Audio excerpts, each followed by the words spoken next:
I am looking at the world through rose-colored glasses, and it says everything I feel.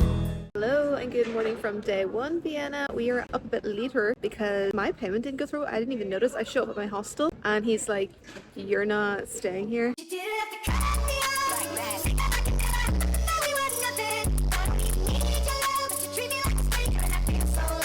He wasn't even there. He was like, you know those ones where they don't exist and you have to do all the beep beep beep information. He gave me all that information on an email, and then I had realized he'd give me another email being like, "No, not you." So I was like, oh my god. So then I was kind of sending like harrowing emails being like, please Lisa. please let me in. You know, I was in already, but like let me into a bed. And he eventually said yes and that I can pay him in the morning. And then he took a long stroll before he decided to show up and take the money. Actually, he didn't even show up. He said I could put it in the box. He's like, can you wait 9 more minutes? Or can you put it in the box? I'm like, why didn't you give me the box option earlier? 1 p.m. now and we are at St. Stephen's Dome, or St. Stephen's Cathedral, and I went inside and the music started playing. It was amazing to experience that. You can see behind me, it's this massive cathedral, and I mean massive. I don't know if I've ever seen one bigger. Like from here you're thinking, oh, it's proportionate. No, when you leave out onto the main street where everyone is, it's gigantic. It has layers to it, like an onion. It has layers. It's huge. Oh wow, the bells just started. It's like, I can't describe how big it is. It's square. It's taken up entirely by this cathedral, but if you can see behind me, it is in a Gothic style architecture, but you can tell it's been from different eras of time. It's been reconstructed and rebuilt, and it's so big that like there's big chunks of this that are under construction and you wouldn't tell because it's like octagonal. But yes, it is named after Saint Stephen, the first Christian martyr.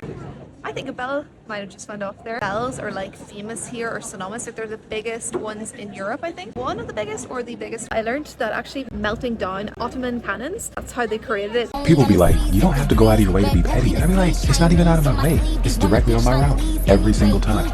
Whenever you enter, there's a lintel, which is a wooden carving. And apparently he is weeping for all the sinners that enter the church unrepenting. So I was like, hopefully not me. One really cool thing was, if you look really closely, I've never seen more. There's like hundreds and thousands of, is it grotesqueries? Or grotesque?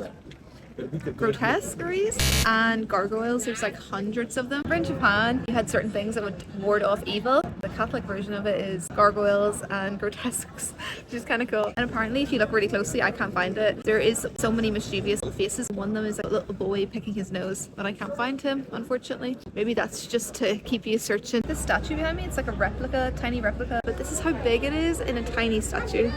Oh dear lord, I just unlocked more door against my will. Underneath the church is catacombs filled with 11,000 remains of people which were plague victims. So it's kind of an eerie atmosphere now, knowing that there's just like that many people, 11,000 people underneath this area. Oh, a bit grim. I'm leaving this area now, but to just let you see another vantage point of how big it is. And also, I think Mozart got married here, and it actually influenced the waltz that we know today because of the music playing inside. So that's pretty insane. So say goodbye. I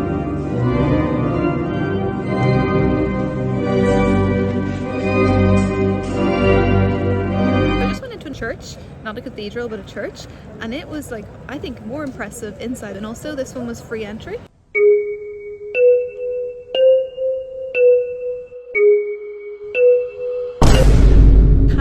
St. Peter's Church, Baroque style architecture, and it is replicated, or it's inspired by St. Peter's Church in Vatican. So it's coined or nicknamed Little Peter, but Little Peter inside is insane.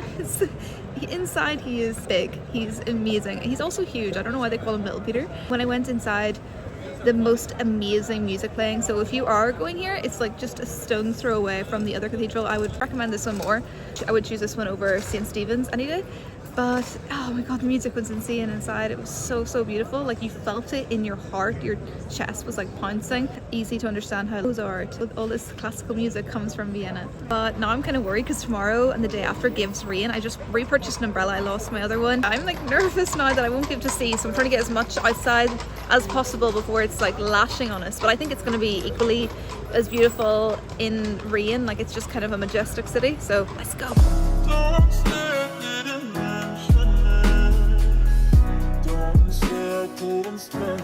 Okay, So if you can see behind me, we are now at the column of pest. In other words, it's called the plague column. In 1679, a plague struck Vienna and it killed thousands and it created widespread panic, chaos in the city. Wow! So much so that Emperor Leopold I, he fled the city to avoid it. Because I think at the time he was super religious, but at the time everyone linked plague to religion. People were running scared, they were turning to religion. And so what he did was he vowed to create a big monument, a massive statue to the Holy Trinity if it ended. And this is what this used to be when it first came up. He very quickly put a makeshift wooden one up to like quickly appease in a hope that it would bring good favor and it would stop the plague. It looks beautiful. You would never even think it was something to do with the plague until you look really closely, and I think there's skulls attached to it. There's a lot of like deathly figures to it. So this is meant to be the embodiment of the plague. It's supposed to be like a woman. I don't know why the plague is female. And then this is the angels killing the plague. Very interesting, slightly disturbing looking. On to the next location, but this is like a common sight. You'll see the horses going by very often, and the sound of the feet hitting the ground.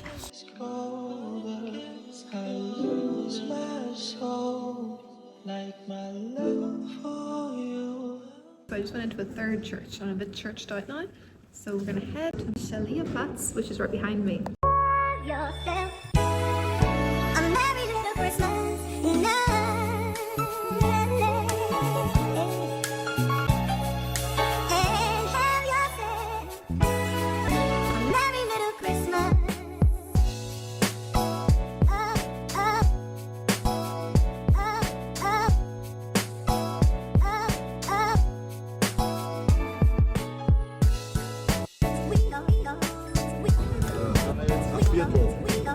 We're making our way to the main Christmas markets. Are we there yet? No! This is painfully the least walkable city I've ever been in. And then just comparing it, like being right from Bratislava to here, I'm like, yeah. Are we there yet? Yes. Really? No! When they hit the Christmas markets hard. Are we there yet? Yes! Oh, finally! Oh, I can see the Christmas lights. We are near the Christmas markets. The end is in sight.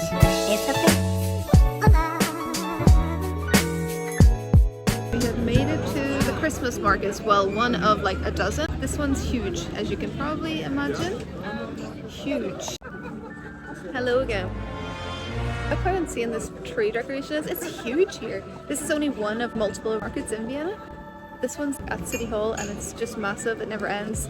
And it has like this really cute heart installation. You can see behind me all these hearts, and then one of the hearts moves up to the other side of the square, which is really cool. But look how beautiful. Okay, and on that note, we go find something to eat or drink at the markets. Okay, we got our first food from the market. We got it from the Wurzel stand. And it is, you guessed it, a Wurzel or sausage in a roll. So we're gonna go try and find somewhere we can eat it now. I just saw a little people walking up here and I was like, oh, someone must be going to work. But it's like a view over the markets, which is cool.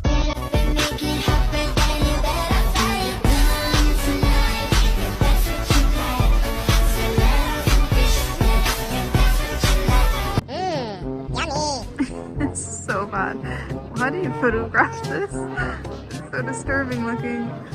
This is a Wurzel, which originated in Germany, and this is the Austrian version. So they put mustard in and pickles. So let us try the precursor to the hot dog. It's so big. I mean, unhinged my jaw like a snake. Oh shit. And now I'm really struggling. Oh wow, it's yummy. Kind of tangy. Yeah, they definitely make sausages nicer than this. She asked me, did I want mustard or ketchup? And I said both, and she looked at me like, you're sick? Is that sick? Also, I didn't really taste it before the ketchup just came in now. It was nicer without it, so she might have had a point. It's going down a treat, but I was just complaining is what I wanted to complain about was here has been so unwalkable for one, and then it's really expensive for two, like to enter into attractions like museums. It's €20 per time. Very, very expensive city, which I knew. And I'm pairing it with the unwalkability. Like it takes you 30 minutes to get to each location. It's like, very annoying. But other than that, that's my negatives. I had to just say them because you gotta factor in everything to your pros and cons of going somewhere. But yeah, let's finish our Wurzel. Or 10 out of 10 Wurzel, mind you. So not all negative. think I'm done with the markets. I've only done the Wurzel. I think that's probably the worst of me. I'm just kind of feeling like going home for this evening. I will pick back up tomorrow. I think what I'm learning is Vienna is making me have to work for it. Like, you can't just immediately enjoy it. You're going to have to do a little bit of research. Whereas Bratislava, wake up in the morning, birds are chirping. You can see everything in a day. It's like magic. So yeah, Vienna, I'm going to have to work a little bit harder for it.